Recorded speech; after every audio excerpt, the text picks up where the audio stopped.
قل يا عبادي الذين أسرفوا على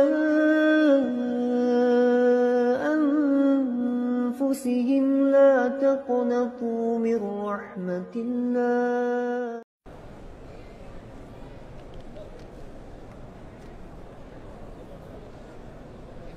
بسم الله الرحمن الرحيم إن الحمد لله نحمده ونستعينه ونستغفره ونعوذ بالله من شرور أنفسنا ومن سيئات أعمالنا من يهده الله فلا مضل له ومن يضلل فلا هادي له أشهد أن لا إله إلا الله وحده لا شريك له وأشهد أن محمدا عبده ورسوله لا نبي بعد أما بعد يا أيها الذين آمنوا اتقوا الله حق تقاته ولا تموتن إلا وأنتم مسلمون يا أيها الناس اتقوا ربكم الذي خلقكم من نفس واحدة وخلق منها زوجها وبث منهما رجالا كثيرا ونساء واتقوا الله الذي تساءلون به والأرحام إن الله كان عليكم رقيبا يا أيها الذين آمنوا اتقوا الله وقولوا قولا سديدا يصلح لكم أعمالكم ويغفر لكم ذنوبكم ومن يطع الله ورسوله فقد فاز فوزا عظيما أما بعد فإن أصدق الحديث كتاب الله وخير الهدي هدي محمد صلى الله عليه وسلم وشر الأمور محدثاتها فإن كل محدثة بدعة وكل بدعة ضلالة إخوة الإسلام saudara kaum muslimin para tetamu Allah rahimani wa rahimakumullah. Alhamdulillah, kita selalu dan senantiasa bersyukur kepada Allah Subhanahu wa taala yang telah memberikan kepada kita nikmat yang luar biasa, dan semua yang Allah Subhanahu wa taala berikan kepada kita terbagi kepada dua. Bisa jadi itu merupakan di antara bentuk Allah Subhanahu wa taala ingin memberikan kemuliaan kepada kita, namun dalam sisi lain bisa jadi itu merupakan di antara bentuk ujian dari Allah Subhanahu wa taala kepada kita. Apabila itu merupakan di antara bentuk ujian, maka tentunya kita ingin berhasil di dalam ujian yang telah diberikan oleh Allah Subhanahu wa taala. Karena manusia apabila mereka diberikan ujian dengan dilebihkan nikmat dan karunia, mereka sering lupa kepada Allah Subhanahu wa taala. Namun apabila mereka diberikan ujian dengan kekurangan harta benda, baru mereka ingat kepada Allah Subhanahu wa taala. Dan itu adalah di antara sifat manusia. Allah sifat kita. Maka jangan dengan itu pula lah Rasulullah sallallahu alaihi wasallam menyebutkan, ta'arraf ila Allah fil raha ya'rifka fil shiddah. Hendaklah kalian selalu dekat dengan Allah, kenal dengan Allah, terutama dikala kalian berada di dalam kelapangan rezeki, kelapangan kesehatan, kelapangan kesempatan.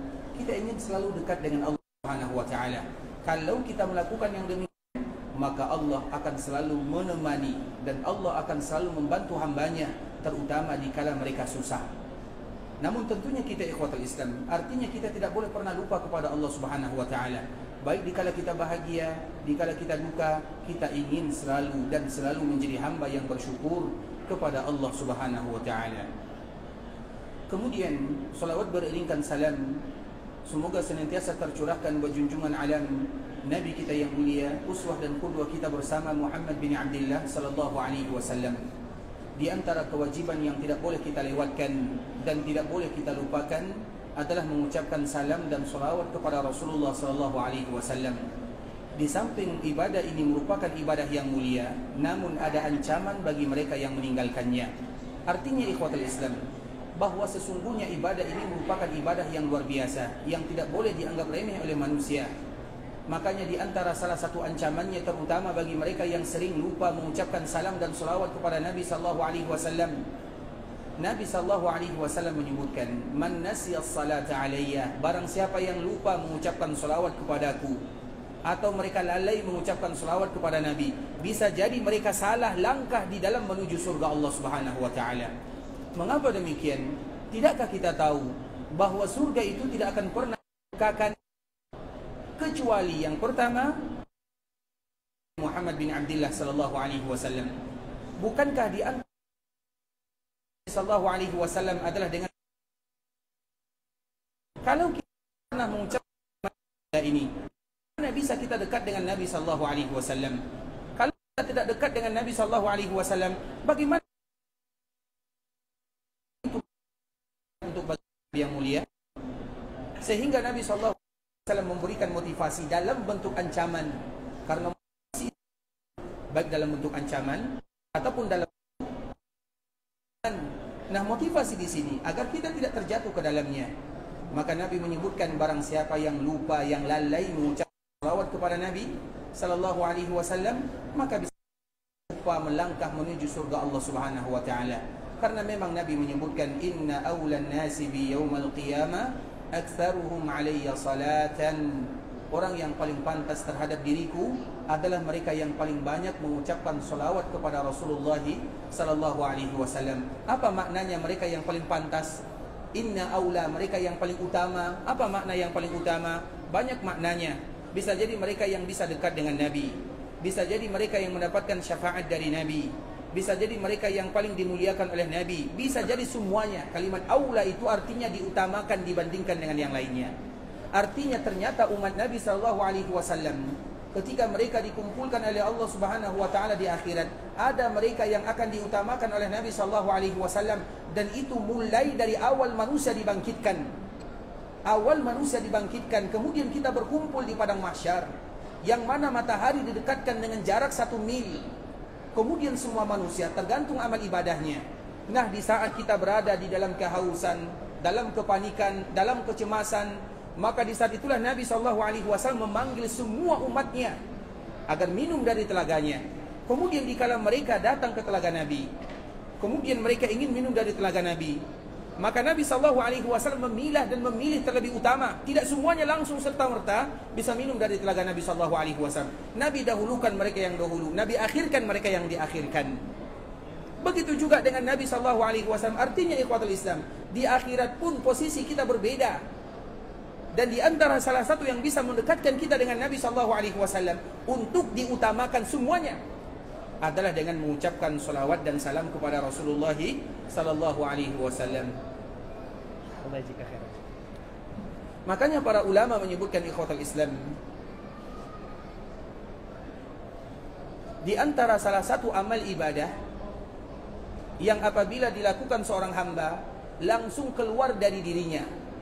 Karena ibadah yang kita lakukan akan langsung diambil. Ibadah yang kita kerjakan, salat, puasa, zakat, semuanya akan langsung terangkat atau akan langsung keluar dari diri kita. Dan sesuatu yang baik diangkat oleh Allah Subhanahu wa taala. Ilaihi yas'adul kalimut thayyib, kepada Allah semua kebaikan terangkat. Sesuatu yang tidak bagus, yang tidak diterima, maka akan terbuang begitu saja. Berbeda dengan ibadah salawat. Ibadah salawat dikala kita lakukan sallallahu alaihi wasallam, ada malaikat yang langsung mengambilnya. Bagaimana cara mereka mengambilnya? Itu urusan mereka. Karena itu adalah tugas yang ditugaskan oleh Allah kepada para malaikatnya. Amal itu ikhwatul Islam, amal itu bisa dirubah oleh Allah Subhanahu wa taala dalam keadaan berbentuk. Sekarang kita tidak melihat amalan kita. Misalnya kita mengucapkan salam dan salawat kepada Nabi. Mana salamnya, mana salawatnya? Tidak berbentuk. Tetapi mudah bagi Allah merubahnya dalam keadaan berbentuk.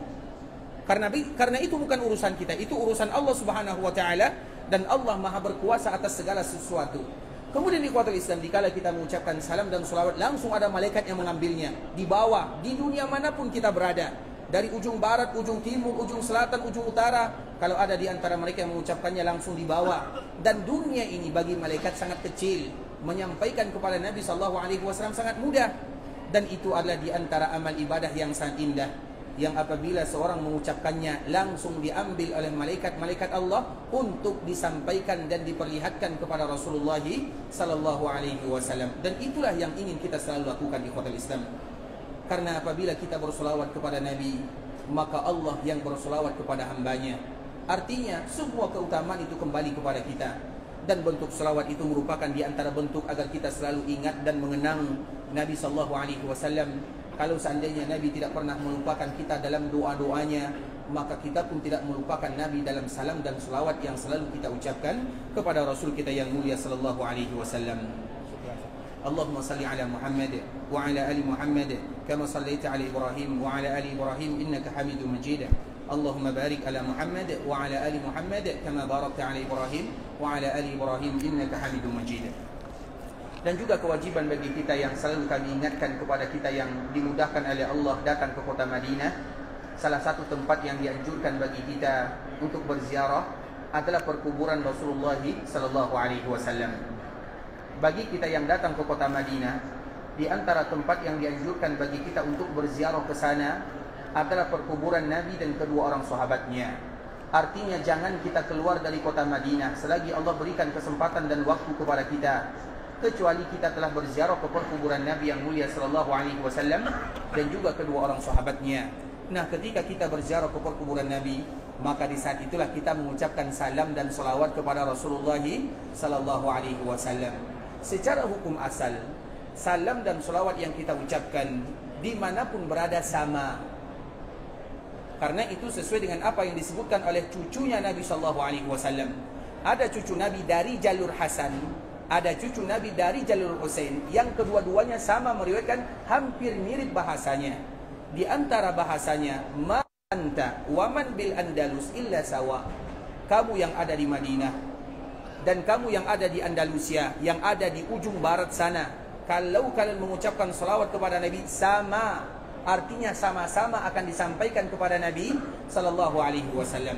Tapi bagi kita yang dimudahkan oleh Allah datang ke kota Madinah, menjadi tamunya Allah Subhanahu wa taala, maka alhamdulillah ada kesempatan yang sangat indah berziarah ke perkuburan baginda Nabi yang mulia. Di saat itulah kita dianjurkan mengucapkan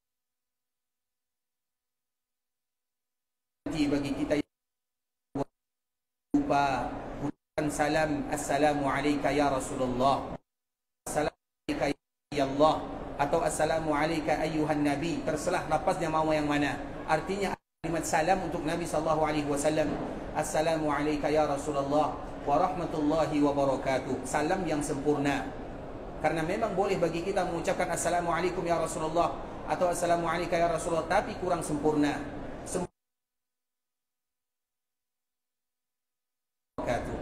Kemudian salawatnya sallallahu wasallam wa baraka alaika, atau dengan salawat yang lain sallallahu wasallam wa barik, bisa jadi dengan kalimat yang lain, tidak menjadi masalah. Artinya ada lafaz salawat di sana, sallallahu wasallam wa baraka alaika. Kemudian baru kita berdoa. Berdoa kepada siapa? Berdoa kepada Allah, agar Allah betul-betul memberikan keindahan dan kemuliaan kepada Nabi sallallahu alaihi wasallam. Dan itu ada di antara bentuk ikatan kita dengan Nabi sallallahu alaihi wasallam. Nabi tidak butuh kepada doa yang kita panjatkan. Nabi tidak butuh kepada itu semua. Tapi kita ingin melakukan kewajiban kita kepada Nabi sallallahu alaihi wasallam selaku umat Nabi sallallahu alaihi wasallam. Karena Nabi, kita menginginkan Nabi adalah yang termulia, yang terbaik di dunia dan terbaik di akhirat. Maka di saat itulah Allah Subhanahu wa taala memberikan kepada Nabi maqaman mahmuda, maqam yang paling mulia. Sehingga dengannya kita mengucapkan wa jazaka afdala ma jaza nabiyan an ummati. Semoga Allah memberikan balasan afdal, wa jazaka afdala ma jaza nabiyan an ummati. Semoga Allah selalu memberikan kebaikan untukmu ya Rasulullah, dengan engkau berdakwah, dengan engkau berjuang. Artinya Allah akan memberikan yang terbaik kepada Nabi. Tapi itu merupakan kewajiban kita sebagai umat Nabi kepada Nabi sallallahu alaihi wasallam. Makanya apakah Nabi butuh kepada doa yang kita panjatkan? Tidak butuh sama sekali. Tapi itu adalah kewajiban yang harus kita lakukan, dan itu adalah haknya Rasulullah yang harus kita tunaikan. Maka dikala kita mengucapkan atau dikala kita diberikan kesempatan datang ke kota Madinah, di antara kewajiban yang harus kita lakukan adalah berziarah ke perkuburan baginda Nabi yang mulia sambil mengucapkan dan mengumpulkan 3 kalimat yang indah ini. Assalamu alayka ya Rasulullah wa rahmatullahi wa barakatuh. Sallallahu wasallama wa baraka alaika wa jazaka afdala ma jaza nabiyan an ummati. Dikala kita datang ke kota Madinah, salah satu kewajibannya berziarah ke perkuburan Nabi sallallahu alaihi wasallam sambil mengucapkan doa ini. Ada salam, ada salawat, ada doa. Assalamu alayka ya Rasulullah wa rahmatullahi wa barakatuh. Terkandung salam di dalamnya. Dan salam itu artinya apa?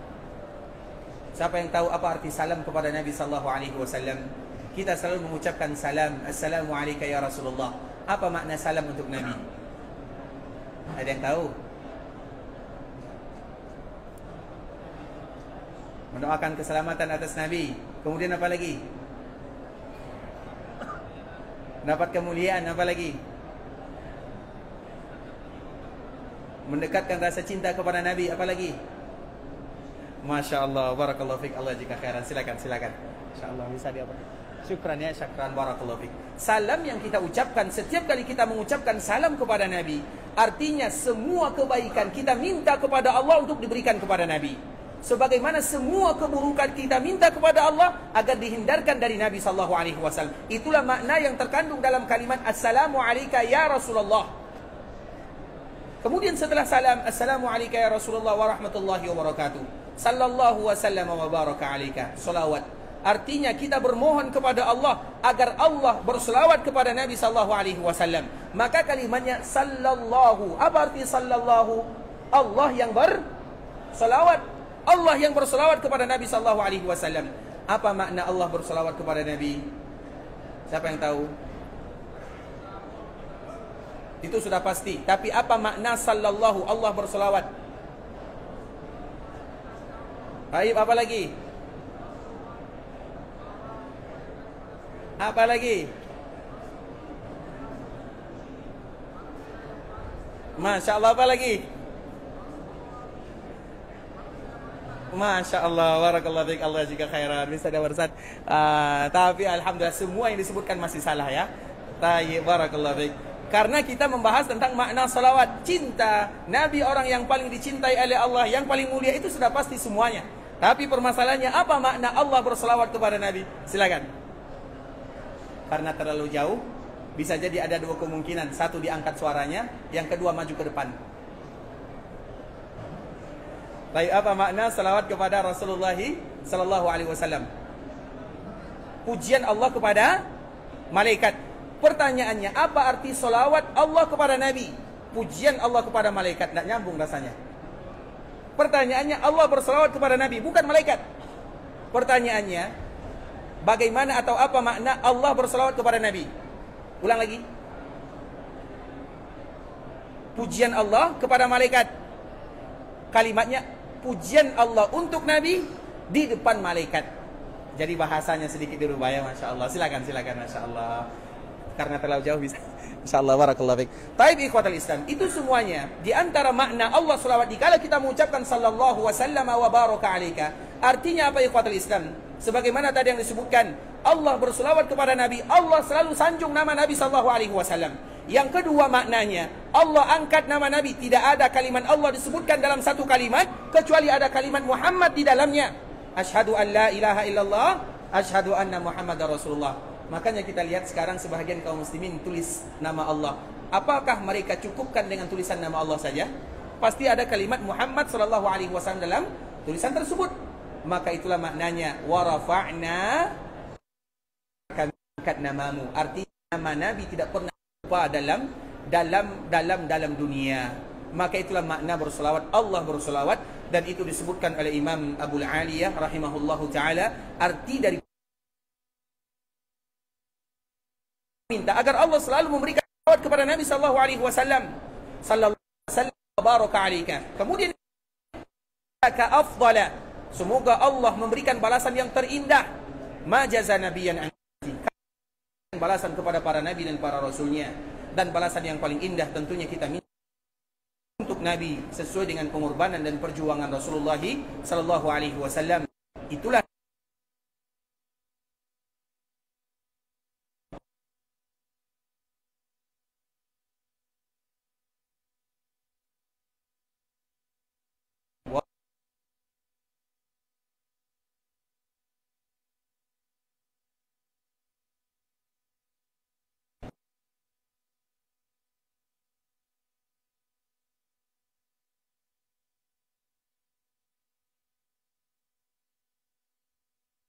kita ulang dulu. Assalamualaikum ya Rasulullah wa rahmatullahi wa barakatuh. Sallallahu wa sallama wa baraka alaika.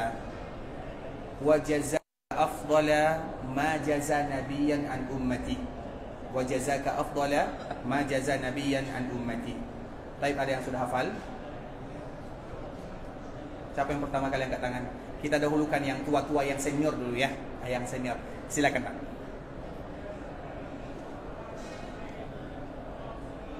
Salamnya mana? Salam dulu atau salawat dulu? Baik, assalamualaikum.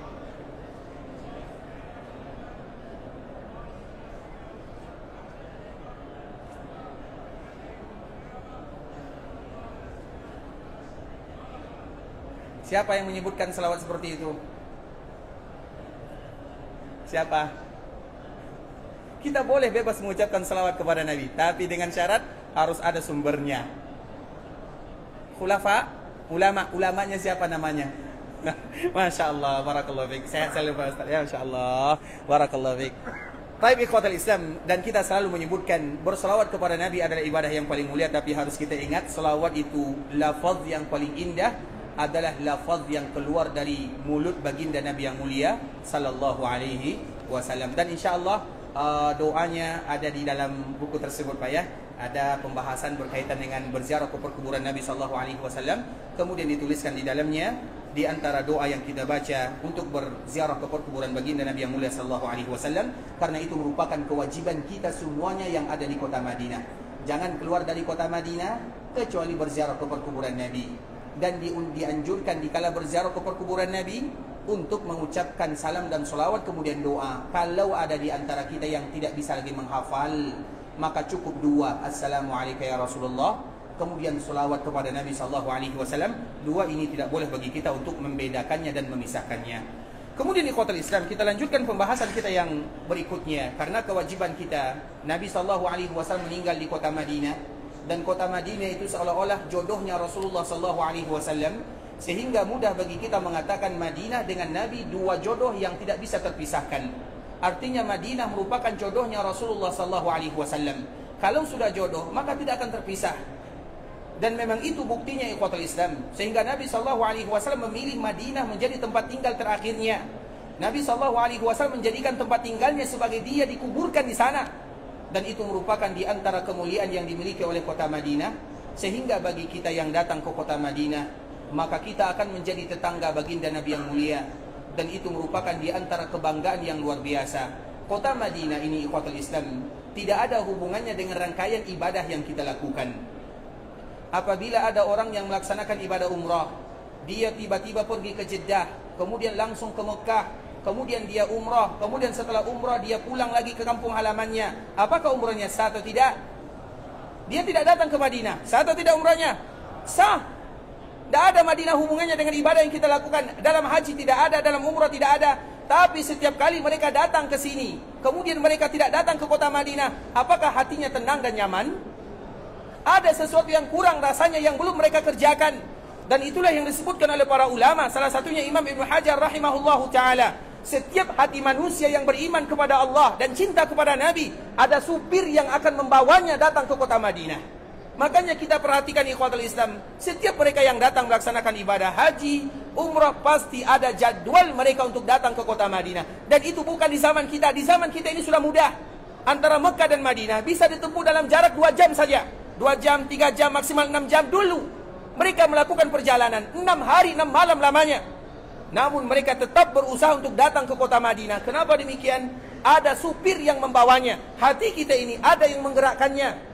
Seolah-olah kita ingin datang ke kota Madinah. Kemudian dikala kita datang ke kota Madinah, salat di dalam Masjid Nabawi. Kemudian di samping itu juga kita berziarah ke perkuburan Nabi sallallahu alaihi wasallam. Artinya itu sesuatu yang tidak bisa terpisahkan dari hati. Sebagaimana kita cinta ke Mekah Al-Mukarramah, maka dengan itu pula kita juga cinta kepada Madinah. Karena memang Madinah adalah kampung halaman Nabi sallallahu alaihi wasallam. Dan setiap mereka yang datang ke kota Madinah, berarti mereka seolah-olah bertetangga dengan Rasulullah sallallahu alaihi wasallam, walaupun hanya beberapa hari saja. Dan kita bangga dengannya. Mereka-mereka yang ada di kota Madinah disebut dengan jiwaru Rasulullah sallallahu alaihi wasallam, atau mereka-mereka yang menjadi tetangga Rasulullah sallallahu alaihi wasallam, karena memang Nabi memilih Madinah dan tinggal di sana untuk selama-lamanya sampai dipanggil atau dijadikan atau dibangkitkan oleh Allah Subhanahu wa taala. Sehingga Nabi sallallahu alaihi wasallam meninggal di sana. Dan kita kembali melanjutkan tentang apa yang disebutkan oleh ibunda kita Aisyah radhiyallahu taala anha. Dan Aisyah ini ikhwatul Islam adalah orang yang paling dicintai oleh Nabi sallallahu alaihi wasallam. Dan Aisyah adalah di antara istri yang memiliki kelebihan dibandingkan dengan istri-istri yang lainnya. Kemarin kita menyebutkan salah satu kelebihan yang dimiliki oleh ibunda kita Aisyah, bahwa Nabi sallallahu alaihi wasallam ingin selalu bersamanya. Bahkan di akhir kehidupannya Nabi menyebutkan, inni la astati' an adura bainakun fa in ra'aitunna an ta'zanna li fa akuna 'inda Aisyah. Wahai istri-istriku, kata Nabi, aku tidak lagi bisa menggilir kalian. Artinya aku tidak bisa lagi berpindah dari satu rumah kepada rumah yang lainnya. Kalau kalian izinkan diriku maka aku ingin sakit di rumah Aisyah radhiyallahu taala anha.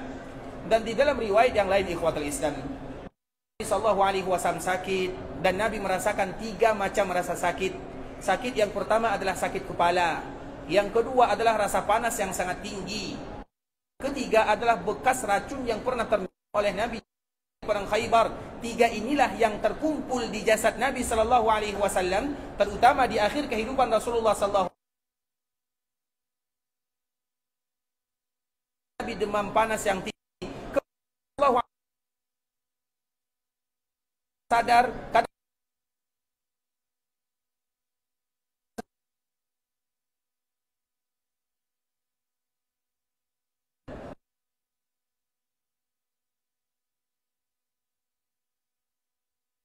seperti biasa, tetap Nabi adalah orang yang adil. Satu rumah kepada rumah yang lainnya. Aina gadan, aina ana gadan. Besok saya di mana? Besok saya di mana? Dikatakan kalimat ini, paham, ingin sakit dan menghabiskan waktunya, sisa umurnya di rumah ibunda Aisyah radhiyallahu taala anha. Dan ini merupakan di antara kemuliaan yang dimiliki oleh Aisyah radhiyallahu taala anha di kala Nabi sebagai tempatnya. Nabi memilih, Nabi ingin sakit di rumahnya, dan di kala rumah Aisyah menjadi tempat peristirahatan terakhir Rasulullah sallallahu alaihi wasallam. Karena Nabi sallallahu alaihi wasallam di kala Nabi wafatnya Nabi sallallahu alaihi wasallam tentunya di rumah Aisyah, dan di mana Nabi wafat, maka wajib bagi umat untuk menguburkan Nabi di mana dia meninggal, sebagaimana nanti akan kita jelaskan di antara kekhususan Nabi sallallahu alaihi wasallam dibandingkan dengan umat-umat yang lainnya, bahwa di mana Nabi wafat, disitulah Nabi wajib dikuburkan. Dan kita semua tahu Nabi wafat di rumah ibunda kita Aisyah, di pangkuan Aisyah, di kamarnya. Dan kebetulan kamar Nabi ini, rumah Aisyah itu ada beberapa kamar, dan kamar yang biasanya dihuni oleh Nabi SAW adalah kamar yang berseberangan dengan Masjid Nabawi. Misalnya kita contohkan ikhwatul Islam, ini Masjid Nabawi. Masjid Nabawi itu yang dibangun oleh Nabi SAW pada mulanya 35 meter atau 70 hasta, lebarnya 60 hasta atau 30. Kemudian diperluas oleh Nabi SAW di bagian kanan, di bagian bawah. Sedangkan rumah Nabi SAW dan rumah Aisyah langsung menempel di dinding Masjid Nabawi yang ada di bagian kiri Masjid Nabawi. Dan disitulah kamarnya Rasulullah SAW, dan disitulah kamar ibunda kita Aisyah. Kemudian baru ruang tamu di bagian bawahnya. Artinya ikhwatul Islam, memang di situ rumah Nabi SAW. Makanya kita ketahui, kalau Nabi berada di masjid, kadang-kadang Nabi menjulurkan kepalanya. Kalau misalnya Aisyah sedang berhalangan, Aisyah tidak bisa masuk ke dalam masjid, maka Aisyah akan menyisir rambut Nabi dari kamarnya. Artinya jendela mereka itu satu, sama. Jendela masjid itu juga, jendela Nabi SAW itu juga. Atau ada yang menyebutkan antara jendela masjid dengan jendela rumah Rasulullah SAW itu sama-sama letaknya, posisinya dan lokasinya. Terlepas daripada perbedaan itu ikhwatul Islam, disitulah Nabi SAW tinggal. Sehingga dikala Nabi tinggal dan Nabi sakit di sana, kemudian Nabi wafat di sana, maka di sana pula lah Nabi SAW dikuburkan. Dan alhamdulillah, dengan kemudahan dari Allah Subhanahu wa taala, seluruh kaum muslimin dimudahkan untuk berziarah ke perkuburan Rasulullah sallallahu alaihi wasallam. Tinggal kewajiban yang kita lakukan dikala kita berziarah adalah membaca doa dan mengucapkan kalimat-kalimat yang indah untuk baginda Nabi yang mulia sallallahu alaihi wasallam. Kemudian Aisyah menyebutkan, "Inna min ni'amillahi alaihi." Sesungguhnya di antara karunia Allah kepada diriku, anna Rasulullah sallallahu alaihi wasallam tuwfiya fi baiti. Bahwasanya Rasulullah sallallahu alaihi wasallam meninggal di rumahku, di rumah Aisyah. Nabi sallallahu alaihi wasallam menghembuskan nafas terakhirnya. Kemudian ikhwatul Islam, wa fi yaumi, dan Nabi sallallahu alaihi wasallam juga meninggal di hariku, yaitu pada hari Senin. Kemarin kita menyebutkan hari Senin itu ada 4 sejarah yang indah yang ada pada diri Nabi yang mulia. Siapa yang masih ingat sejarah hari Senin? Hari Senin yang pertama, Nabi lahir pada hari Senin. Yang kedua, Nabi meninggal pada hari Senin. Yang ketiga, kapan Nabi diutus? Nabi diutus hari Senin. Yang keempat, kapan Nabi sampai di Madinah? Ulang lagi. Hari Senin itu yang pertama, hari lahir Nabi. Yang kedua, hari wafat Nabi. Yang ketiga, hari Nabi diutus menjadi Nabi dan menjadi Rasul. Yang keempat, Nabi hijrah ke kota Madinah. Masya Allah. Bisa diapa? Masya Allah. Barakallahu fiik. Taib. Kemudian wa fi yaumi, dan di hariku, artinya Nabi sallallahu alaihi wasallam wafat di hari Senin, dan itu merupakan hari ibunda kita Aisyah radhiyallahu taala anha. Kemudian yang paling indah lagi ikhwatul Islam, wa baina sahri wa nahri, dan ini merupakan momen yang paling indah terutama bagi kita kaum laki-laki. Nabi sallallahu alaihi wasallam meninggal baina sahri wa nahri. Sahar itu artinya ikhwatul Islam nahar. Sahar nahar itu ibarat istilahnya dalam pelukan ibunda kita Aisyah radhiyallahu taala anha. Karena memang Nabi sakitnya, di antara sakit yang dirasakan oleh Nabi adalah demam tinggi, demam panas. Biasanya kalau orang demam itu biasanya lebih suka untuk dipeluk. Seolah-olah Aisyah radhiyallahu taala anha tidak pernah melepaskan Nabi sallallahu alaihi wasallam. Sampai Nabi menghembuskan nafas terakhir, maka Nabi SAW tetap berada dalam pelukan ibunda kita Aisyah radhiyallahu taala anha. Nabi SAW tidak lagi bisa bergerak sebagaimana bebas biasanya, tidak kuat lagi Nabi SAW. Kemudian Aisyah selalu memeluk Nabi SAW.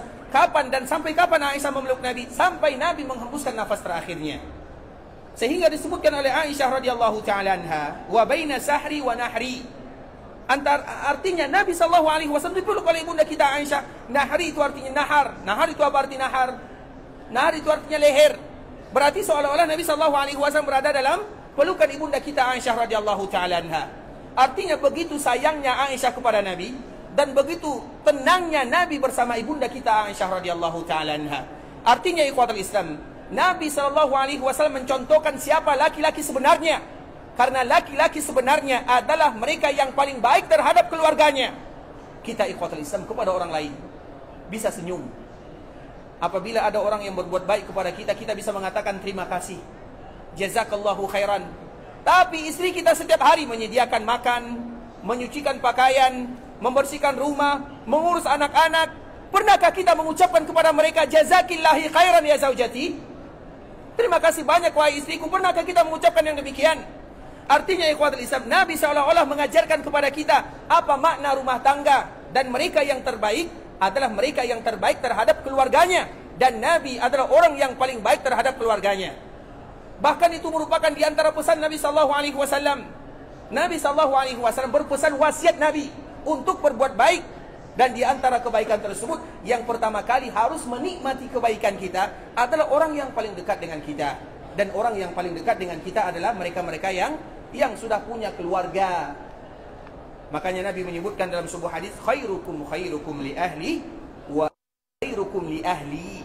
Orang yang terbaik di antara kalian yang paling baik terhadap keluarganya, dan aku orang yang paling baik terhadap keluargaku. Artinya barometer kebaikan seseorang ditanya kepada istrinya. Apabila istrinya mengatakan dia orang baik, maka itu adalah orang yang baik. Tapi apabila istrinya mengatakan kurang baik, maka itu adalah orang kurang baik. Kenapa demikian? Karena mereka yang tahu tentang keadaan dan sifat kita sebagai seorang suami. Maka Nabi mencontohkan kepada kita ikhwatul Islam bagaimana bermuamalah dengan keluarga, bagaimana indahnya Nabi, bagaimana romantisnya Nabi. Nabi itu ikhwatul Islam adalah seorang Nabi yang paling romantis. Walaupun Nabi, padahal coba kita bayangkan, ketika Nabi wafat, berapa umur Nabi SAW dikala Nabi wafat?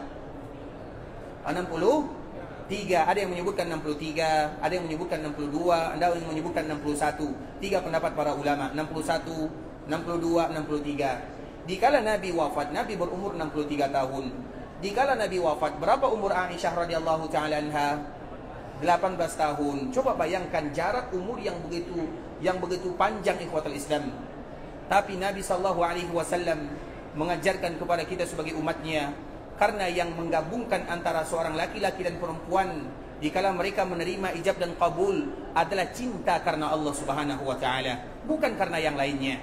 Nabi SAW ingin mencontohkan siapa yang namanya seorang suami yang luar biasa. Nabi seorang nabi, iya. Nabi seorang pemimpin, iya. Nabi seorang panglima, iya. Nabi kepala negara, iya. Tapi kalau dalam masalah keluarga, Nabi adalah seorang suami yang paling sayang kepada keluarganya.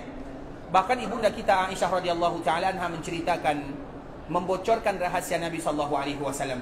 Nabi kalau berada di rumahnya, dia yang kadang-kadang menjahit pakaiannya. Coba bayangkan, Nabi yang kadang-kadang membersihkan rumah, Nabi kadang-kadang yang menyelesaikan urusannya.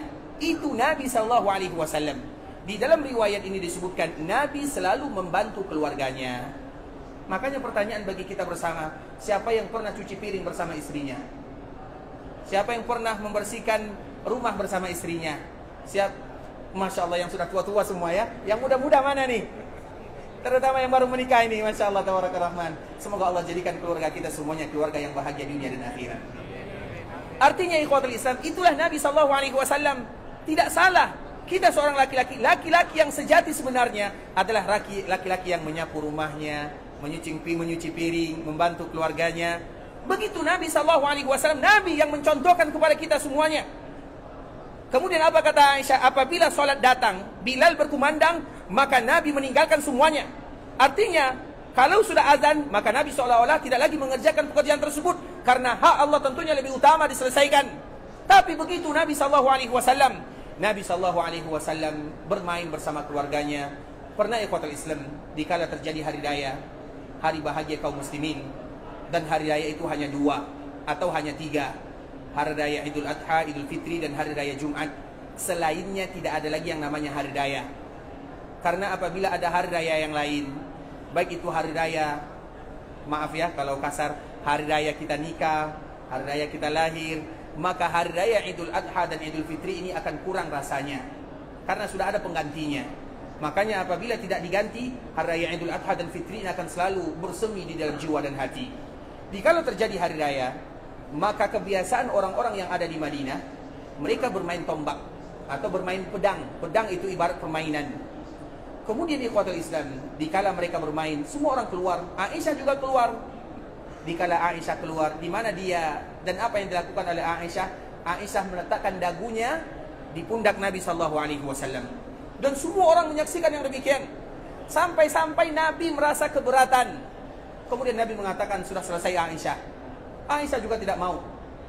Kemudian Nabi kembali mengatakan setelah sekian lama, sudah Aisyah. Aisyah juga tidak mau. Yang ketiga, sudah Aisyah. Aisyah juga tidak mau. Kemudian yang keempat, baru Nabi agak sedikit mengangkat suaranya, karena Nabi sudah pegal. Artinya sudah sakit di sininya. Baru Aisyah mengetahui Nabi betul-betul ingin melepaskan pundaknya atau dagunya dari pundak Nabi SAW. Dan itu disaksikan oleh semuanya ikhwatul Islam. Ketika terjadi perang Khaybar, contoh yang kedua, dikala terjadi perang Khaybar tahun ke-7 Hijriah, kemudian Allah berikan kemenangan kepada kaum muslimin. Dan salah satunya yang paling indah adalah pernikahan Nabi dengan Safiyah. Kita tahu istri Nabi yang bernama Safiyah. Kapan Nabi menikah dengan Safiyah? Safiyah ini dinikahi oleh Nabi setelah terjadi perang Khaybar. Khaybar ini adalah benteng orang Yahudi, dan Safiyah ada di sana. Safiyah ini adalah anak pemuka orang Yahudi. Dan di antara bentuk Nabi SAW ingin mengajak orang-orang Yahudi masuk ke dalam agama Islam, Nabi menikahi Safiyah. Safiyah ini adalah anak seorang Yahudi. Bahkan dikala terjadi kecemburuan antara Aisyah, antara Hafsah dengan Safiyah, maka istri Nabi yang lainnya mengatakan, kamu adalah anak seorang Yahudi. Perkataan ini adalah perkataan yang berat, sulit bagi Safiyah untuk menerimanya. Maka dia menangis. Dan perkataan seperti ini dilontarkan oleh Aisyah atau oleh Hafsah atau oleh Ummu Salamah, biasalah antara istri, antara saling cemburu, dan itu hanya sekedar kecemburuan biasa. Kemudian Safiyah ini menangis, mengadu kepada Nabi. Kemudian apa kata Nabi? Katakan kepada mereka, wahai Safiyah, ayahmu adalah Nabi, saudaramu adalah Nabi, dan suamimu adalah Nabi. Dengan Nabi SAW mengatakan yang demikian, maka Safiyah tadi mencari Aisyah, Hafsah, Ummu Salamah dicari. Ayahku adalah Nabi, saudaraku adalah Nabi, suamiku adalah Nabi. Tertutup mulut istri-istri Nabi yang lainnya. Tidak ada lagi celah bagi mereka untuk menghina Safiyah radhiyallahu ta'ala anha. Nah, Safiyah ini memang betul anak seorang Yahudi. Tapi ingat, orang Yahudi itu, terutama Bani Israel, semua para Nabi berasal dari mereka. Dulu sebelum Nabi SAW. Sehingga Safiyah, walaupun seorang anak Yahudi yang memusuhi Nabi, tapi keluarganya adalah keluarga para Nabi. Kemudian ikhwatul Islam, Nabi menikahi Safiyah untuk mengajak orang-orang Yahudi masuk ke dalam Islam. Dan itu betul faktanya, sehingga orang-orang Yahudi banyak di antara mereka yang masuk Islam. Karena Nabi seolah-olah sudah menjadi iparnya. Dikala Nabi berarti orang Yahudi menjadi ipar sallallahu alaihi wasallam hubungannya. Kemudian terjadi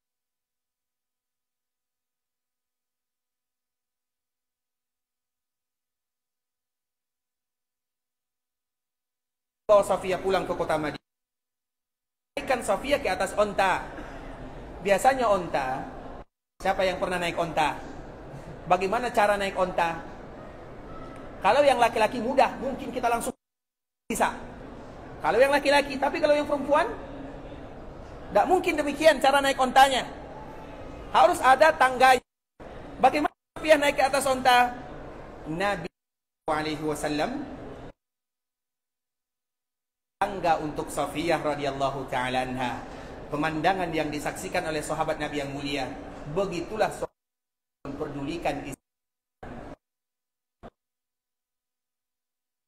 Nanti kita peluk istri kita, kita katakan saya cinta kamu wahai istriku. Coba bagaimana keadaannya? Akan kita bahagia untuk selama-lamanya. Semoga Allah Subhanahu wa taala menjaga kita. Tapi bagi yang sudah punya suami atau yang punya istri, bagi yang jomblo, semoga mereka diberikan rezeki untuk menikah oleh Allah Subhanahu wa taala. Kemudian ikhwatal Islam, kita kembalikan lagi kepada hadis Nabi sallallahu alaihi wasallam, wa baina sahri wa nahri. Di antara artinya di pelukan Aisyah radhiyallahu taala anha. Kemudian yang lebih romantis lagi, ungkapan ibunda kita Aisyah radhiyallahu taala anha, wa anna Allah jama'a baina riqi wa riqihi 'inda mauti. Dan Allah kumpulkan, gabungkan, satukan air liurku dengan air liur Nabi sallallahu alaihi wasallam. Itu kata ibunda kita Aisyah radhiyallahu taala anha. Apa ceritanya ikhwatul Islam? Kenapa bisa terjadi? Apa makna daripada ungkapan ibunda Aisyah bahwa Allah Subhanahu wa taala menggabungkan air liur Nabi dengan air liur ibunda Aisyah radhiyallahu taala anha? Dijelaskan ikhwatul Islam. Ketika Nabi sallallahu alaihi wasallam sedang berbaring di rumah ibunda Aisyah radhiyallahu taala anha, yang mana pada waktu itu mungkin yang lain meninggalkan Nabi sallallahu alaihi wasallam, terutama istri-istri Nabi yang lainnya, karena bisa jadi itu adalah hari-hari detik-detik terakhir Nabi sallallahu alaihi wasallam, atau bisa jadi mereka berada di dalamnya. Tiba-tiba masuklah saudaranya Aisyah ke rumah Nabi sallallahu alaihi wasallam yang bernama Abdurrahman. Abu Bakar memiliki seorang putra yang bernama Abdurrahman. Artinya Abdurrahman ini adalah saudara ibunda kita Aisyah radhiyallahu taala anha. Kemudian dakhala alayya Abdurrahman. Abdurrahman ini masuk ke rumahku, kata Aisyah. Wa biyadihi siwak. Dan ketika Abdurrahman ini masuk ke rumah Nabi, Abdurrahman ini sedang memegang siwak, wa biyadihi, tangannya. Artinya di sini ikhwatul Islam, siwak itu merupakan tradisi Islam, bukan tradisi Arab. Tradisi kaum muslimin yang Nabi menganjurkan kita untuk melakukannya.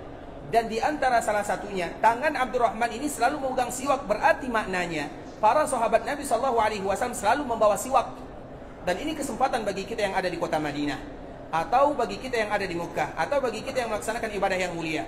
Mungkin siwak ini sulit bagi kita untuk mendapatkannya di daerah kita, tapi mudah bagi kita mendapatkan di sini. 1 real. 1 real pahalanya luar biasa. Coba bayangkan. Karena ini siwak merupakan di antara salah satu yang paling disukai oleh Nabi SAW. Makanya disebutkan wabiyadi siwak. Kebiasaan para sahabat Nabi adalah selalu membawa siwak. Sehingga Abdurrahman ini, dia tidak sengaja membawa siwak, tidak. Tapi karena memang dia selalu membawanya. Nah, dikala dia masuk ke rumah Aisyah, dia juga sedang membawa siwak. Wabiyadi siwak. Dan dia sedang memegang siwak. Wa ana musnidatun Rasulullah SAW. Sedangkan aku tidak bisa bergerak. Aku sedang memeluk Nabi SAW. Dan pemandangan yang indah ini ikhwatul Islam sama antara Nabi SAW bersandar kepada ibunda kita Aisyah, dengan Nabi SAW bersandar kepada ayahnya Aisyah radhiyallahu ta'ala anha. 2 orang yang barokah yang ada dalam kehidupan Nabi SAW. Kita selalu mengatakan, dan ini adalah hadis Nabi SAW, sahabat Nabi mengatakan, keluarga kalian, artinya keluarga Abu Bakar As-Siddiq, adalah keluarga yang barokah. Barokah ayahnya, barokah anaknya. Dan pemandangan dikala Aisyah memeluk Nabi SAW. Kenapa Aisyah mengatakan yang demikian? Aku tidak bisa mengambil siwak yang dipegang oleh Abdurrahman. oleh saudaraku karena aku tidak mau Nabi terganggu. Nabi sedang berada di pangkuannya. Kalau Aisyah bergerak, maka nanti Rasulullah SAW terbangun. Atau Nabi terpaksa Aisyah meletakkan Nabi. Aisyah tidak mau. Aisyah tetap membiarkan Nabi berada di pangkuannya. Maka itulah maknanya wa ana musnidatun Rasulullah SAW. Dan aku sedang merangkul Nabi SAW. Aku bisa mengambil siwak dari Abdurrahman, tapi aku takut Nabi terganggu. Pemandangan ini sama dengan pemandangan yang terjadi kepada ayahnya. Sama ceritanya. Ayah dan anak orang yang barokah. Cerita mereka juga sama. Bagaimana ceritanya ikhwatul Islam? Nabi juga pernah berbaring di pangkuan Abu Bakar As-Siddiq radhiyallahu ta'ala anhu. Kita tahu Abu Bakar As-Siddiq adalah orang yang paling dicintai oleh Nabi dan orang yang paling mulia sedunia setelah para Nabi dan para Rasul. Ingat itu. Bagaimana kemuliaan yang dimiliki oleh Abu Bakar As-Siddiq radhiyallahu ta'ala anhu. Dan dia adalah orang yang paling dicintai oleh Nabi dan orang yang paling cinta kepada Nabi SAW. Kemudian di antara bentuknya ikhwatul Islam, Nabi pernah berbaring di atasnya. Coba bayangkan. Keakraban antara mertua dengan menantu, antara sahabat dengan sahabatnya. Nabi berbaring di atasnya. Dikala Nabi berbaring, sama dengan Nabi berbaring di atas pangkuan Aisyah radhiyallahu ta'ala anha. Dikala Nabi berbaring di atas pangkuan Abu Bakar As-Siddiq radhiyallahu ta'ala anhu, maka pada waktu itu ada dua riwayat yang berbeda. Ada yang menyebutkan ada seekor kalajengking, yang lain mengatakan ada ular yang mendekati Abu Bakar As-Siddiq radhiyallahu ta'ala anhu. Apa kata Abu Bakar As-Siddiq? Aku sebenarnya bisa membunuhnya, tapi kalau aku bergerak, maka Nabi akan bangun dari tidurnya. Aku tidak mau Nabi terganggu. Kalau dibiarkan, maka dua kemungkinan. Bisa jadi kalajengking ini menggigit Nabi, atau menggigit Abu Bakar As-Siddiq. Atau ular ini menggigit Nabi, atau menggigit Abu Bakar As-Siddiq. Abu Bakar tidak mau nabinya digigit oleh kalajengking, tidak mau nabinya digigit oleh ular. Akhirnya bergerak tidak bisa, melawan juga tidak bisa. Apa yang terjadi? Mau tidak mau, ular ini dia tidak mau. Dia tidak tahu itu Nabi, tidak tahu itu Abu Bakar As-Siddiq. Yang penting dia makan. Begitu juga dengan kalajengking tersebut. Akhirnya terpaksalah Abu Bakar tidak bisa bergerak. Kemudian kalajengking itu menggigitnya. Daripada menggigit Nabi SAW, akhirnya digigit oleh ular. Abu Bakar digigit oleh ular, digigit oleh kalajengking. Dan itu sesuatu yang berat sekali ikhwatul Islam. Terutama bagi kita yang pernah merasakan gigitan ular. Kami dulu di waktu kecil, terutama bagi kita yang tinggal di kampung, tinggal di sawah, ular banyak sekali. Kadang-kadang menggigit kita. Kita digigit ular atau kalajengking, sesuatu yang bisa mendatangkan bisa dan bisa jadi mematikan. Nah, Abu Bakar rela. Asalkan Nabi tidak bangun dari tidurnya dan dia tidak bergerak dikala digigit oleh ular atau kalajengking ini ikhwatul Islam, tentunya Abu Bakar merasa kesakitan. Tapi dia menahan sakitnya agar Nabi tidak bangun dari tidurnya. Coba bayangkan. Sama dengan Aisyah. Aisyah itu bisa mengambil siwak, tapi dia tidak mau Nabi SAW terganggu dengannya. Sama dengan ayahnya. Abu Bakar As-Siddiq tidak mau Nabi terganggu. Maka dia korbankan dirinya demi cintanya kepada Rasulullah SAW. Kemudian setelah lama, tangan Abu Bakar atau tubuh Abu Bakar itu sudah mulai berdarah-darah. Ada efeknya dari gigitan tersebut. Maka bangunlah Nabi SAW. Kemudian dikala Nabi bangun, Nabi bertanya kepadanya, "Wahai Abu Bakar, apa yang ada di badanmu? Kenapa ini ada berdarah?" Maka Abu Bakar mengatakannya, "Begini-begini ya Rasulullah." Apa kata Nabi? "Kenapa kamu tidak membangunkan diriku?" Apa jawaban Abu Bakar As-Siddiq? "Aku tidak mau mengganggu tidurmu ya Rasulullah." Kemudian pada akhirnya Nabi SAW menghisap darah atau gigitan, bekas gigitan ular atau kalajengking tersebut. Apa kata Abu Bakar As-Siddiq? "Seolah-olah aku melihat racun keluar dari tubuhku." Nah, intinya ikhwatul Islam yang kita ingin sampaikan, bagaimana indahnya terutama keluarga Abu Bakar As-Siddiq yang pemandangannya sama dengan pemandangan ibunda kita Aisyah radhiyallahu ta'ala anha. Makanya Aisyah mengatakan, "Wa ana musnidatun Rasulullah SAW." Dan aku sedang memeluk Nabi atau Nabi sedang berada di pangkuanku. Aku tidak mau mengganggu Nabi SAW. Makanya itulah alasannya Aisyah mengatakan kalimat ini. Kemudian ketika Aisyah melihat Nabi SAW dan Aisyah tidak mau bergerak, takut Nabi SAW terganggu. Kemudian tiba-tiba fara'aituhu yanzuru ilaih. Maka aku pun memperhatikan Nabi SAW melirik ke arah Abdurrahman yang sedang membawa kayu siwak tersebut. Kemudian wa araftu annahu yuhibbus siwak. Nabi tidak lagi bisa berbicara pada waktu itu. Artinya sudah sulit bagi Nabi berbicara. Kalau Nabi sulit berbicara, tentunya lebih sulit lagi bagi Nabi untuk bergerak. Dan salah satu-satunya yang bergerak ini agar kita tahu bagaimana sakit yang dirasakan oleh Nabi SAW, yaitu dari gaya atau dari cara melihat Nabi SAW. Nabi melirik, Nabi melihat siwak yang dipegang oleh Abdurrahman. Kemudian apa kata Aisyah? Wa araftu, dan aku tahu annahu yuhibbus siwak. Artinya dikala Nabi memandang dengan pandangan yang lama siwak yang dipegang oleh Abdurrahman, maka Aisyah mengatakan di saat itulah aku yakin, aku tahu bahwa Nabi orang yang paling suka bersiwak. Makanya Nabi bersiwak dikala Nabi berwudu, atau ketika Nabi salat, atau dikala Nabi masuk rumah, atau dikala Nabi bangun di malam hari. Itu adalah waktu-waktu di mana Nabi tidak pernah meninggalkan siwaknya. Artinya siwak ini ikhwatul Islam merupakan di antara salah satu sunnah yang tidak boleh bagi kaum muslimin untuk mengolok-olokkannya. Kalau kita belum sanggup untuk bersiwak, maka minimal bagi kita jangan mengolok-olokkannya. Karena kalau kita mengolok-olokkan siwak, berarti sama saja kita mengolok-olokkan sesuatu yang Nabi suka. Kalau kita mengolok-olokkan sesuatu yang Nabi suka, berarti sama saja kita mengolok-olokkan baginda Nabi yang mulia. Dan bagi mereka yang mengolok-olokkan Nabi yang mulia, maka termasuk ke dalam firman Allah Azza wa Jalla, Qul abillahi wa ayatihi wa rasulihi kuntum tastahzi'un qad kafartum ba'da imanikum. Allah Subhanahu wa taala menyebutkan dalam surah At-Taubah, apakah dengan Allah, dengan ayat-ayat Allah, dengan Rasulullah kalian jadikan bahan tertawaan? Makanya kita lihat sekarang ikhwatul Islam, banyak orang yang bercanda.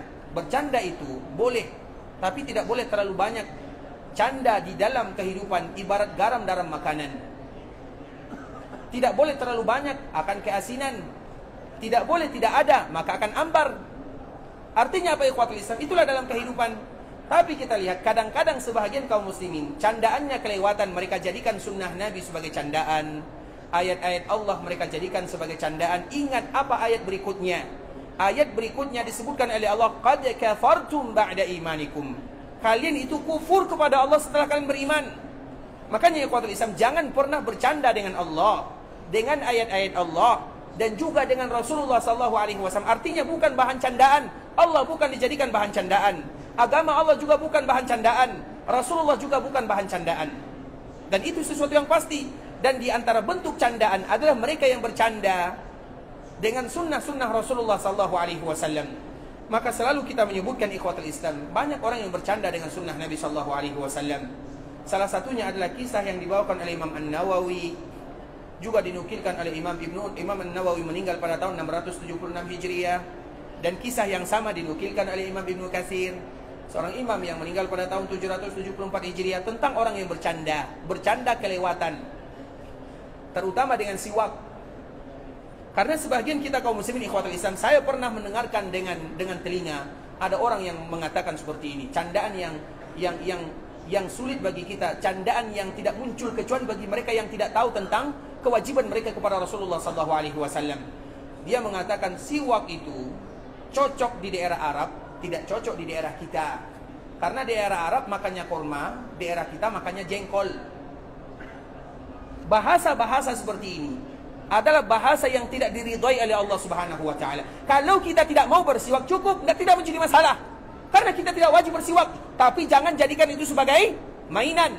Makanya di dalam kisah ini disebutkan ikhwatul Islam, ada orang yang bercanda. Dikala bercanda, siwak. Seolah-olah itulah bahasanya. Kemudian dia masukkan, siwak itu bisa dimasukkan kemana saja. Akhirnya dimasukkan ke duburnya. Artinya dimasukkan ke duburnya, dia bercanda. Ingin memperlihatkan kepada kawannya supaya teman-temannya bercanda atau tertawa semuanya.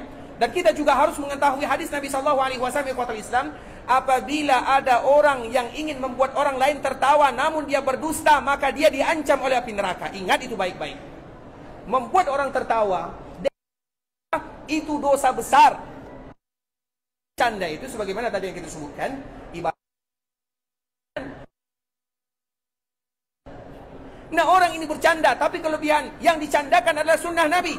Kita bersiwak, alhamdulillah. Tidak bersiwak juga tidak menjadi masalah. Tapi jangan diolok-olokkan, jangan dicandakan.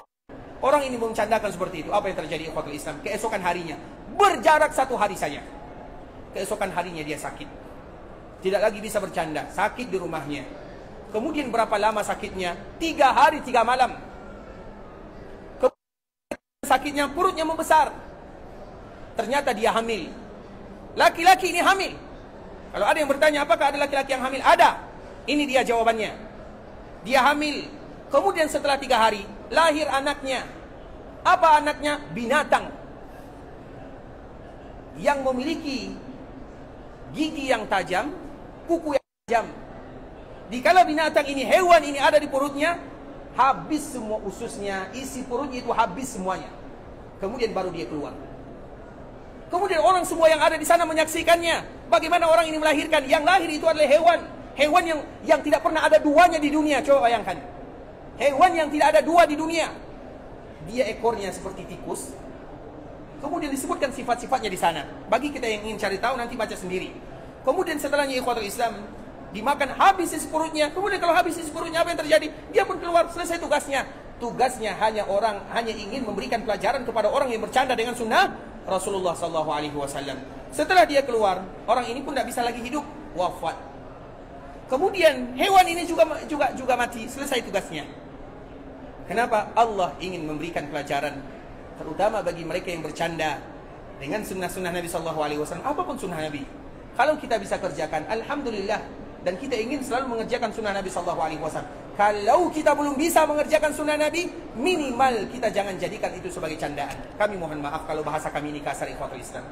Di antara bentuk sunnah Nabi, misalnya jenggot ini sunnah Nabi. Nabi berjenggot. Kalau kita tidak bisa, kita bermohon kepada Allah. Semoga suatu saat nanti Allah mudahkan. Jangan mengatakan kalimat-kalimat yang berjenggot itu sama dengan kambing. Ingat, Nabi SAW dia tantang. Kalau Nabi yang mereka lakukan seperti itu, sama saja dia mengolok-olok Nabi SAW, maka berhati-hatilah di sana. Kalau tidak bisa, bermohon kepada Allah. Jangan diolok-olokkan mereka yang sudah sanggup. Itu contoh yang sederhana, ikhwatul Islam. Masih banyak lagi contoh-contoh yang lainnya. Artinya sunnah Nabi akan tetap menjadi sunnah Nabi terlepas daripada hukumnya. Kita tidak berbicara tentang hukum, karena sunnah Nabi itu mencakup semuanya. Ada sunnah Nabi yang hukumnya wajib, ada sunnah Nabi yang hukumnya fardu, ada sunnah Nabi yang hukumnya sunat, ada sunnah Nabi yang hukumnya mubah. Dan itu semua termasuk sunnah Nabi SAW. Dan di antara salah satu yang dianjurkan bagi kita melakukannya, bermohon kepada Allah. Jangan kita bertemu dengan Allah, jangan kita bertemu dengan Nabi, kecuali Allah berikan kesempatan kepada kita untuk mencontoh Nabi, walaupun 1 kali. Sebagaimana yang disebutkan oleh sahabat Abu Bakar As-Siddiq radhiyallahu ta'ala anhu. Oleh karenanya ikhwatul Islam, salah satunya adalah siwak. Siwak itu tidak wajib, tapi ini sunnah Nabi.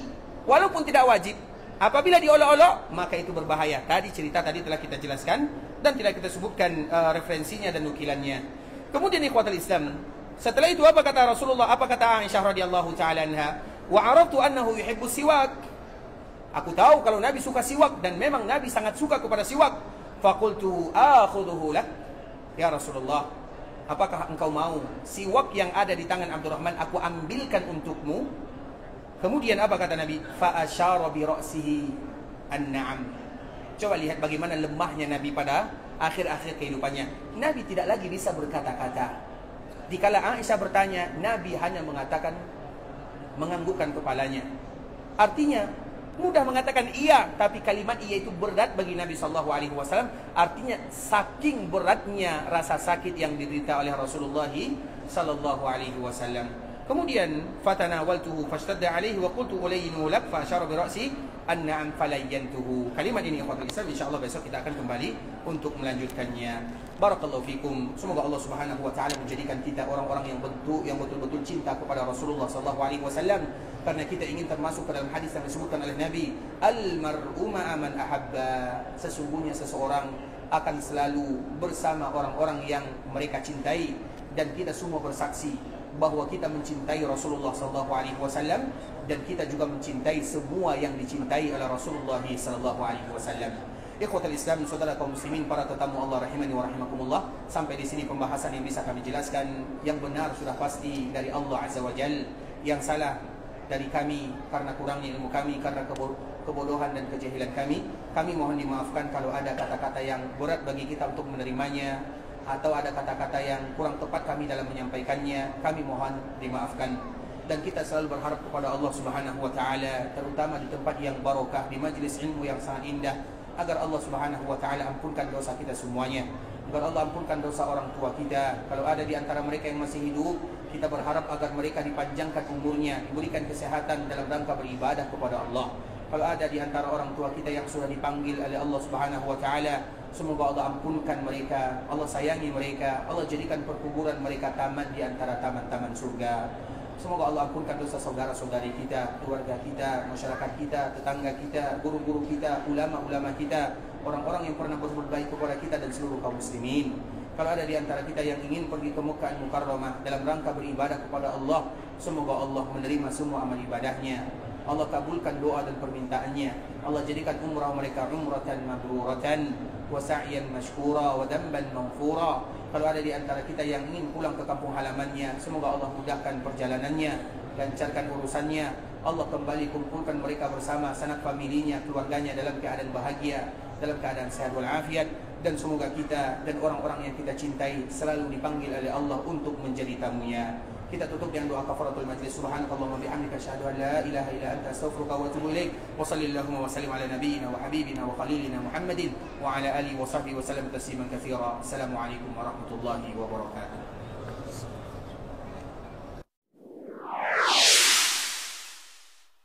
قل يا عبادي الذين أسرفوا على أنفسهم لا تقنطوا من رحمة الله